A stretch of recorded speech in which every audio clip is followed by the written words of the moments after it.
Wakil Presiden Gibran Rakabuming Raka melakukan peninjauan simulasi makan bergizi gratis di SDN 103 Impres Hasanuddin di Kecamatan Mandai, Kabupaten Maros. Dalam kunjungan ini turut hadir penjabat Gubernur Sulsel Prof. Zudan Arif Fahrullah, anggota DPR RI Andi Amar Ma'ruf Sulaiman, Ketua DPRD Sulsel, para Forkopimda dan PLT Bupati Maros Suharti Nawohari. Di sekolah tersebut disiapkan sekitar 800 peks makanan dan seluruh siswa SDN 103 Impres Hasanuddin mendapatkan makan siang gratis.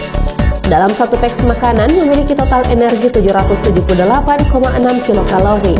Dengan jumlah persajian yakni karbohidrat 71,6 gram, protein 28,7 gram, dan lemak 42,3 gram. Berisi nasi, ayam, tahu, sayur, jeruk, dan dilengkapi susu. Setibanya di SDN 103 Impres Hasanuddin, Wapres Gibran langsung meninjau kelas 1A dan membagikan makan bergizi kepada para siswa.